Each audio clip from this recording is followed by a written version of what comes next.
Bana, katika The Gear leo tunazungumzia kuhusiana na tools. Tools bana ni vitu muhimu sana katika workshop. Unapofanya kazi, tools zinakuwa zina umuhimu mkubwa sana ama zina play part kubwa sana katika swala zima la workshop. Sasa kuna aina nyingi sana za tools na inaonekana kwamba sisi kwetu hapa Tanzania tunatumia baadhi tu ya tools. Inawezekana hata nusu ya aina za tools ambazo zinapatikana duniani hapa kwetu hatuzitumii. Inawezekana hata baadhi ya nchi nyingine hawazitumii ama hawazifahamu kabisa. Kabla hujaenda mbali, hii inaitwa The Gear. Mimi naitwa 255 Jerry au unaweza kuniita Fundi Jerry. Karibu katika The Gear.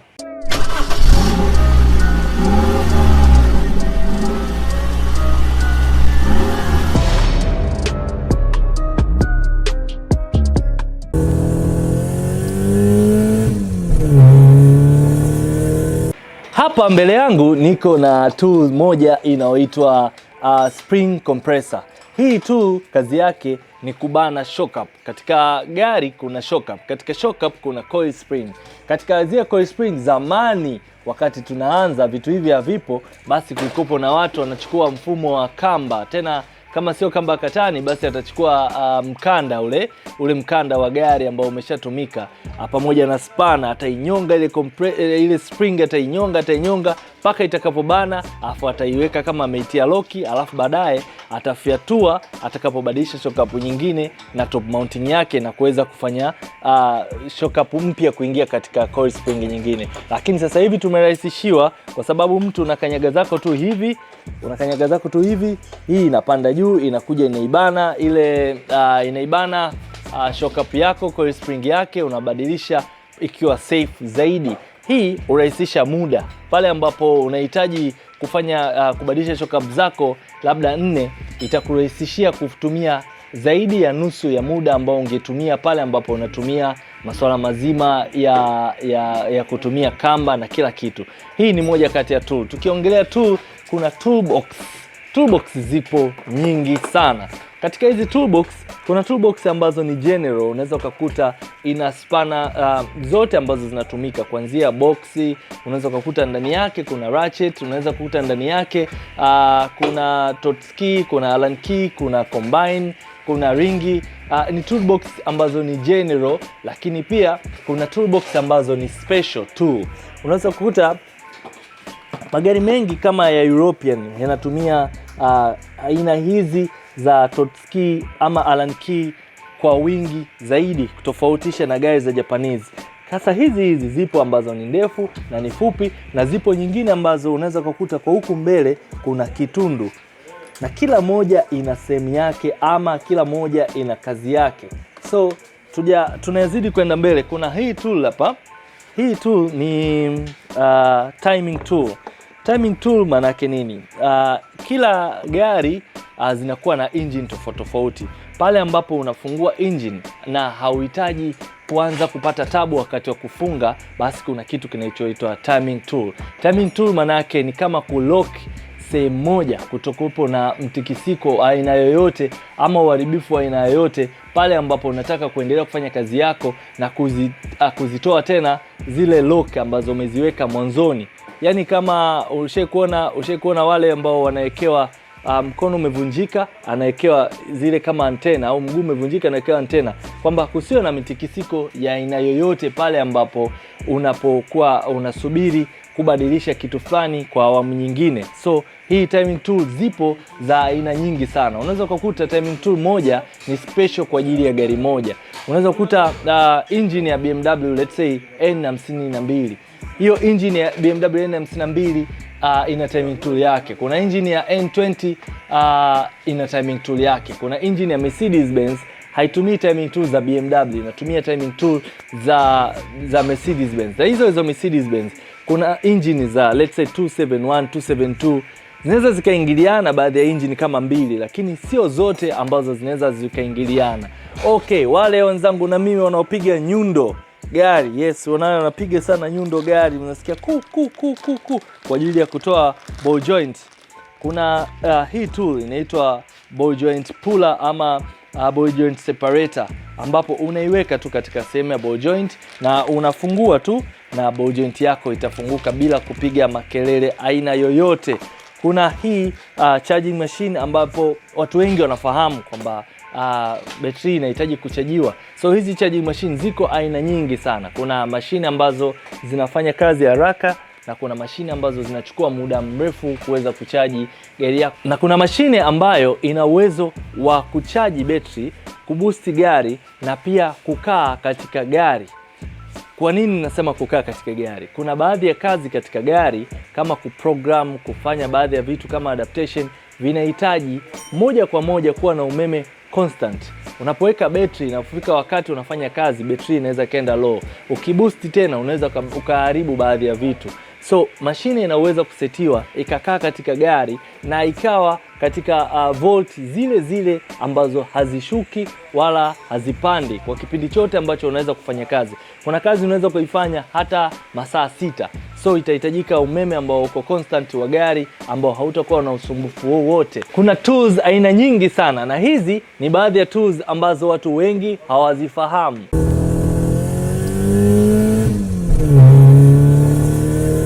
Cylinder pressure gauge. Hizi ni gauge ambazo humsaidia mtu kujua silinda gani haina pressure ya kutosha.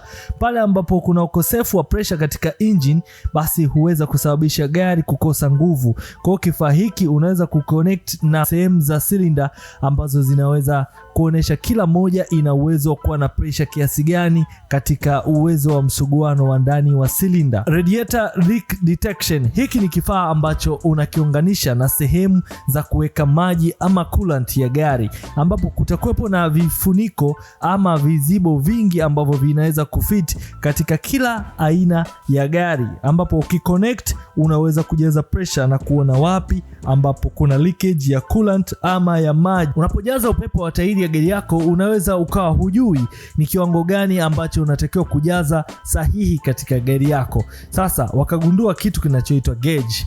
Pale ambapo unajaza upepo kupitia compressor, basi kutakuwa na gauge ya mshale ambapo itakwambia inatakiwa kufikia size gani ya upepo, lakini wakazidi kwenda mbele kwa kutuletea gauge za digital. Sasa hivi unaweza kujaza upepo wa gari yako bila kutumia compressor iliyozoeleka kawaida na kutumia compressor ndogo ambayo inatumia umeme wa betri ama sehemu ya kujazia katika sigara. Hii hapa ndo noma kabisa. Kabla sijakwambia kifaa gani, basi ingia Instagram, follow page yetu 255 Jerry kuweza kupata maujanja kibao kuhusiana na masuala yote ya magari na teknolojia zinavyozidi kwenda mbele. Smoke leak detection. Hiki ni kifaa ambacho unaunganisha na sehemu mojawapo inayoingiza hewa katika injini ya gari na kuona sehemu gani ambapo kuna vuja. Kwa kutoka moshi kupitia kile kifaa utengeneza aina fulani ya moshi ambapo itakuwa na pressure. Kwa hiyo moshi ule utauona kabisa sehemu gani ambapo unatokea, uweze kujua wapi kuna leakage kuliko kupoteza muda mrefu na kujua bana hewa inapotelea wapi. Kumbuka kunapokuwepo na leakage katika engine ama katika upande mzima wa manifold, basi husababisha gari kukosa nguvu. Puller bearing. Yes, ukiwa kama fundi unahitaji kubadilisha bearing, basi utabidi ufungue habu nzima upeleke kwa watu wanao press bearing na wakurudishie na uweze kuirudishia katika gari yako. Kitendo hiki hupoteza muda mrefu sana kwa fundi pamoja na yule mtumiaji wa gari. Basi kuna mashine ama kifaa ambacho kinaweza kufanya ukabadilisha wheel bearing yako pale pale katika gari na kusevu zaidi ya nusu ama zaidi ya mara 3 ya muda ambao ungeupoteza katika kuchukua wheel bearing na kuzipeleka sehemu za press. Yes, kuna kifaa fulani hivi ambacho kazi yake ni kufanya skimming disc. Disc rotor za gari zinakuwa na michirizi hivi.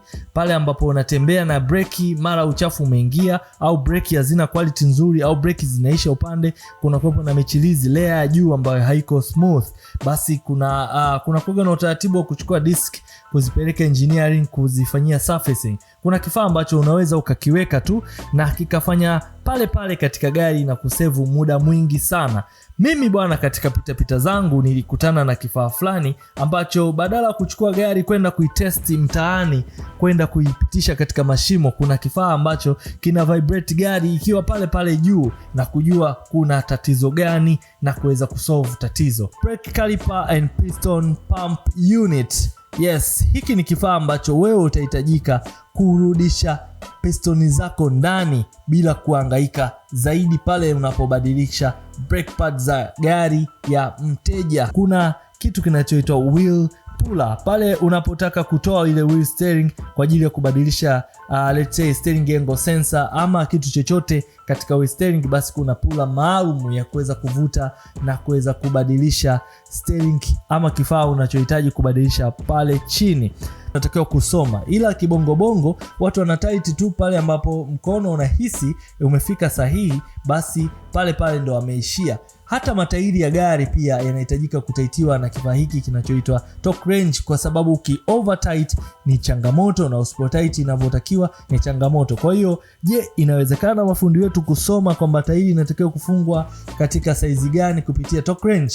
Je, katika cylinder head anataka kufunga cam, anaweza akajua ni size gani anatakiwa kufunga kabla hajaamua kufanya maamuzi yake personal na kuharibu cylinder head ya mtumiaji wa gari? Transmission jack.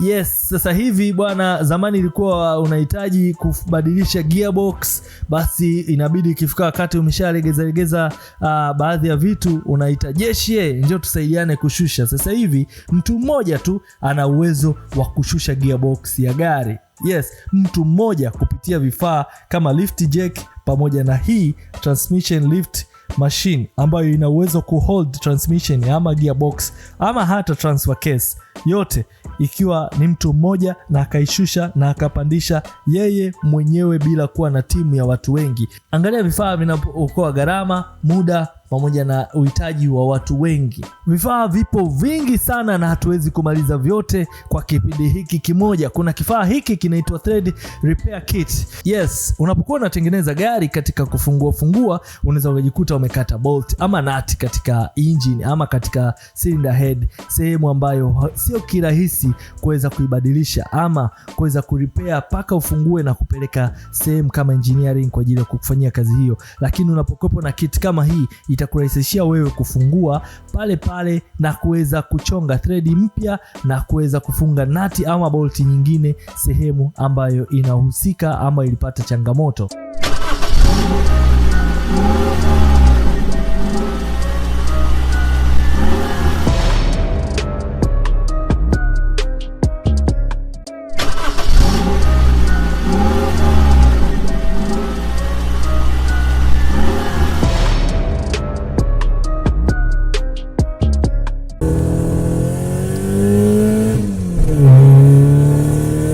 Basi katika kupita kwangu nikakutana na fundi wangu mmoja ambaye tulikuwa wote yani mimi niko lakini yeye kaamua kuja moja kwa moja Kahama. Bwana vipi kaka? Safi kwema? Shwari. Kwa kina Colin pale. Yes, Colin Benz. Liga. Bwana. Sasa bwana tajiri Omari Ndio. Omari bwana, nimefurahi sana kukutana na wewe huku. Na kipi kimekufanya umetoka umekuja Kahama? Yep. Kitu kikubwa sana nimeona kwamba kuna changamoto ya mafundi hususani wa gari za European Kahama. Maana moja kwa moja nikaona nije Kahama nijaribu kupambana na gari za European. Nimekuta hapa na hii Tiguan. Yes. Tiguan bwana paswa kichwa sana. Naam. Tiguan zinakuwa na magonjwa mengi. Ndio. Kama hasa kwenye swala la valve na engine ya kwa overheat mara kwa mara sana. Inatokana na nini? Ni ubora tu wa service. Mtu anafanya service ya kawaida tu wakati anajua ni gari ya gharama, pia ni gari ambayo ni sensitive sana, inataka oil nzuri, spare part nzuri. Kwa hiyo moja kwa moja nikaona kwamba ni bora nje Kahama, toa elimu tosha na kufanya kazi pia. Hapa Kahama tukizungumzia masuala ya Range Rover, zipo nyingi hizi Discovery, Range Rover Sport. European cars zipo nyingi kwa sababu hususan sio Kahama tu, hata nje ya Kahama. Kwa watu wengine wanatoka nje ya Kahama wanakuja Kahama kuja kufanya service. Kama mkoa gani labda au wilaya gani? Nani kwa mfano hapo Ushirombo, sawa? Masumbwe, Geita, wote wanakuja. Wanakuja Kahama. Kuja Kahama. Na wengine wanaenda Mwanza. Wengine wanaenda Mwanza. Kuna watu kweli wanaamini kuja Kahama, na watu wengine tunafanya nao kazi. Wengine wanaamini kwa sababu wanapitia Geita mbele kwa mbele wanaenda Mwanza of course. Kama mimi nilipachukulia poa mwanzoni, ila nilipokuja nilikutana na magari, population ya watu na ili pako busy, yani pako busy. Ni busy sana mzee. Busy sana. Magari ni mengi. Hususan huku sana watu wanapenda Toyota, Subaru, lakini kwa sasa hivi watu wamefunguka. Wameachana na uoga wa kununua gari za Kijerumani. Kuna Mercedes, anything. Gari zote kali zipo kali sana sana. Kama kuna gari kali baba. Boda urudi. Narudi kutembea. Nakuja kuwasalimia washikaji. Unakuja kutembea. Colin Benz, Fela Benz. Mimi nashukuru sana kutembelea Kahama. Bwana, nashukuru sana leo tumekuja Kahama kujionea. Karibu sana. Magari. Karibu sana. Tumekuja kushare, unajua kipindi cha The Gear ni cha wote, yani watu wote ambao wanapenda magari. Ni kipindi chao, tukasema tuje kushare vitu viwili vitatu. Karibuni sana. Changamoto gani mnakutana nayo yani kwenye masuala ya ufundi na nini kwa hiyo? Spare parts. Huku bado changamoto. Bado ni changamoto sana. Spare parts ambazo zinazokuja sio bora sana. Sio bora sana. Hususan ndio kwenye European. Kuna watu wanauza vitu ambao sio original. Nashukuru sana wewe umekuja hapa Kahama.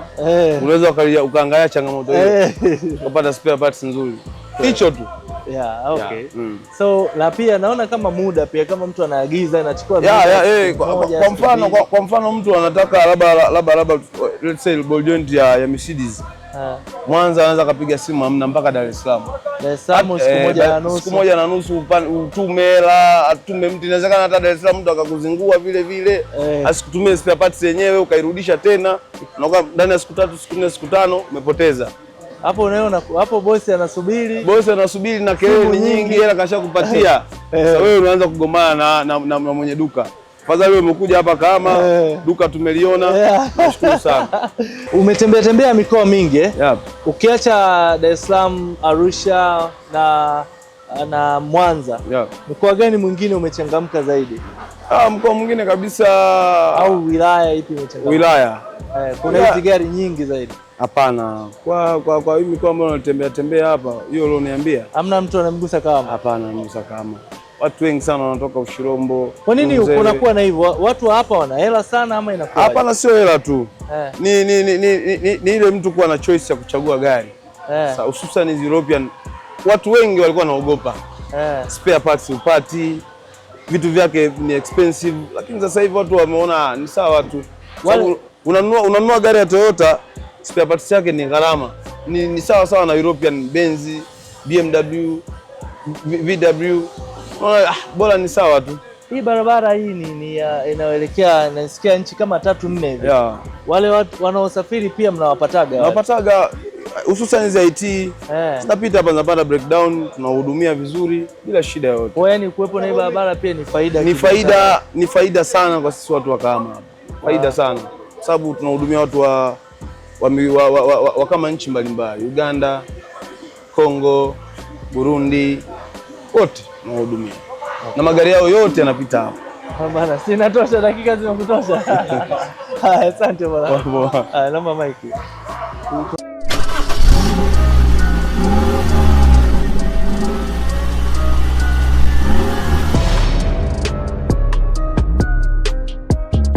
Leo katika The Gear tumeingia mtaani kupata elimu mbalimbali kuhusiana na masuala ya magari, kushare experience ya watu wanaotumia magari barabarani. Hii inaitwa The Gear. Sasa hapa nimekutana na Nissan X-Trail, nikasema nije nipige story na brother hapa. Brother, mambo vipi? Safi, kwema. Shwari kabisa. Mimi naitwa Jerry kutoka The Gear. Mimi naitwa Kevin Sengo. Okay. Uko na Nissan X-Trail. Hii ni generation ya ngapi Nissan X-Trail? Hii ni generation ya 3. Ya kwanza ilikuwa ile kama zamani. Nikafuata ya pili, ikatoka hii ya 3 ambayo ndo wameboresha sasa. Hii wamebezi sana kwenye umeme. Maana hii gari asilimia kubwa kila kitu ni kwenye umeme. Ushaikuwa na ile ya pili na ya kwanza au umeanza na hii ya tatu? Nimeanza na ya tatu. Kabla sijawa na hii nilikuwa na Honda 2014 ambayo ndio ilinishawishi nikaweza kuchukua hii kwa sababu ilikuwa inaendana pia swala la umeme sana. So nini kilichokufanya sasa, okay, ndio ile process umeangalia gari kwa sababu sasa hivi nahitaji gari, kitu kigani kilifanya ununue hii? Kitu ambacho kinifanya ninunue hii gari kwa sababu nijaribu kuangalia feature zake. Mimi napenda gari ambayo inatumia umeme mwingi kwa sababu gari yote inayotumia umeme mwingi lazima mafuta itakula kidogo. Umeme mwingi maana yake nini? Umeme mwingi kwamba hizi gari za kisasa kwa sasa hivi nyingi haziangalii sana kwenye mzunguko kuangalia mafuta yanaendaje au nini. Yaani wameboresha kiasi cha kwamba ile betri jinsi umeme unaozalishwa kwenye gari, vitu vingi vinatumia umeme kuliko mafuta kama mwanzo ilivyokuwa. Okay. Hizi nimesha kuona kuna nyingine ni hybrid na nyingine sio hybrid. Hii ni hybrid? Ya, hii ni hybrid. Okay, lakini hybrid mimi nishakutana nao, hizi gari zinakuwa na changamoto sana ya gearbox. Wewe kukuta hiyo? Hapana. Hizi gari ukitaka isiwe na changamoto na wewe zingatia service. Usipozingatia service, tatizo kubwa la hizi gari linaanzia kwenye plug. Na kwenye plug tatizo lake linapotokea ni pale ambapo watu wanafunga plug fake. Okay. Ya, kwa sababu ukiangalia bei ya plug ya hii gari ni changamoto kidogo kulimudu. Kwa hiyo watu wanachokifanya wanachukua ile mradi plug na ndo wanapoua hii gari. Okay. Yeah. Mafuta inakulaje? Fuel consumption yake ikoje? Consumption yake ni nzuri. Hii gari full tank yake inachukua lita kama 45 ukiachana na reserve. Yeah. Na ukitoka hapa Mungu akikujalia kidogo kipato, ama ukitoka hapo unaingia kwenye gari gani tena? Kichwani mwangu. Kichwani mwangu. Fortuna. Fortuna. Yeah. Ya mwaka gani? Nitaangalia ambayo itaendana na mimi kwa kipindi hicho. Yeah. Kwa nini Fortuna? Ndio gari ambayo naipenda, iko juu na naweza nikaenda popote pale. Okay, shukrani sana bro kwa kupata experience kidogo kwenye gari yako. Shukrani sana. Kuna gari imeandikwa Outlander, hapa imeandikwa Jani 6. Unaona Jani 6? Nikasema ngoja nije nimuulize hii ni nini? Mbona mimi magari sijui. Kwanza kabla ya yote hebu njoo wewe mbele. Njoo angalie mbele. Cheki mbele ilivyo. Ndio na taa zake. Sasa ngaja kwa brother hapa nikamwambia brother naomba tufanye kitu. Brother vipi? Poa, mambo? Poa, inakuaje? Shwari kabisa. Sawa sawa. Bwana, hii nimeona ile ni model ya hii gari au ni nini? Hapana, hiyo ni mambo tu ya urembo kidogo. Unachokiona pale nyuma ni jina la mtoto wangu, binti yangu. Kwa hiyo kila gari unaandika jina hilo? Hapana, kila gari na watoto watatu na nina magari matatu. Kwa kila gari lina jina la mtoto wangu. Kwa kama hilo imeandikwa Jani 6, na Volvo X90 imeandikwa Jensenito. Alafu na Jadenito ambayo ni anaitwa Jaden, na kuna nyingine imeandikwa Jensenito kwa sababu anaitwa Jensen. Kwa watoto wapata ulisi mapema. Na kwako lini sasa? Mimi na kwangu siweki kwa sababu unaweka tu majina yao. Hata nikibadilisha basi nabadilisha na jina lake. Kwa hiyo ikiwezekana baadaye hata plate number tuwezeka plate number zao. Yeah, naweza kuweka plate number zao as well. So hii ni model gani? Hii ni Outlander tu ya 2007 ya kawaida. Sema mimi napenda sana magari. Yaani ndio tukawa na gari moja mimi na wewe, lakini gari langu haliwezi kufanana na kwako. Lazima nitalichange tu kidogo na uwezo kaamini ni ambacho nimechange ni taa. Kama unajua Outlander nyingi taa zake ni nyeupe, lakini taa zake umeona hapa ni nyekundu. Alafu na rangi tu kidogo kuendeleza kwa Outlander nyingi kwenye ule mwamba wa nyuma inakuwa nyeupe, kwa mimi nimeweka nyeusi moja kwa moja kufanana na vioo. Plus hapo mbele kama umeona nimechange kidogo tu, nimevuta ile black kidogo. Kwa hiyo sijakata, sijafanya nini, nimecheza tu na rangi kidogo. Imekuwa ina muonekano wa tofauti kama range. Kama range of course, na mara nyingi nikiwa napita Shell napata shida sana kwa sababu wale waweka mafuta wananielekeza kwamba tanki lipo kulia sio kushoto. Wanafikiri kwamba hii ni gari ya Ulaya. Unajua mwenyewe. Mimi najua ni gari ya Japani, tanki lipo kushoto. Kwa hiyo nimekuwa nikipata hizo. Kuna gari gani nyingine unasema una Volvo XC90? Volvo XC90 na Porsche Cayenne TTS. Okay, kwa nini unaamua kuchagua gari hizo? Yaani kwa mfano katika kununua gari nini ambacho unaangalia? Okay. Mimi nanunua magari kwa sababu mbili. Moja, magari napata kwangu mimi kama award kwenye kampuni ambayo nafanya nao kazi kila baada ya miaka 4. Na kwa sababu kampuni ndio inalipa, ukiona magari hizo za Ulaya zote kama hiyo Volvo au Porsche Cayenne, hizo ni za ofisini. Ni ofisi ndio ambayo inanipatia. So zile wanaenda mbali zaidi. Lakini nilipenda hii kwa sababu ilikuwa ina comfort plus fuel consumption yake ndogo sana. Kwa mke wangu anapenda sana kusafiri na gari kwenda Arusha, kwenda Moshi, kwenda Upareni huko. Kwa nikajua kwamba hii iko vizuri na kwa sababu fuel consumption yake ndogo, ipo juu pia. Lakini kama unajua ukikaa kwenye hii kiti kama kinakukumbatia hivi, kuna comfortability fulani hivi ambayo ina 4-wheel pia ina 4-wheel pia, yes. Kuna comfortability fulani ipo kwenye Outlander ambayo watu hawaifahamu vizuri nafikiri. Yeah. Na zinakuwa na changamoto gani, labda watu wengi wana complain, au changamoto gani ambayo hata wewe imekusumbua? No, Outlander sana labda kwenye spare. Kwa sometime mtu kimwambia spare ambayo labda anaweza kutafuta zile akijua kama ni Mitsubishi, anaona kama ni gari fulani ambayo ni challenge. Hiyo lakini ilikuwa ni kipindi cha nyuma. Sasa hivi kuna watu wengi ambao wanauza hizo spare za Outlander na Volvo je? Volvo same. Kwa mfano ukienda Ilala na spare, mtu akiona anakuambia labda hii bwana F80. Akikuuliza hii gari gani, ukimwambia tu Volvo anakuambia 2,200,000. Ghafla. Imepanda ghafla ya labda hivyo.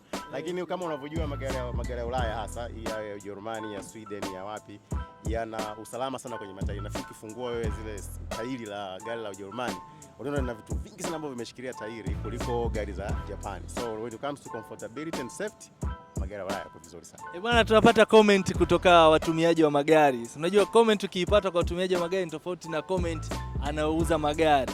Anayeuza magari anaweza kuwa anapamba. Sisi tunakuja kwa wale walaji wa mwisho na wanatupa experience yao barabarani, na itakusaidia hata wewe kama unahitaji kununua gari kama hiyo au ni ndoto yako kuwa na gari kama hiyo, uzuri wake, ubaya wake na kila kitu. Hii inaitwa The Gear 255 Jerry.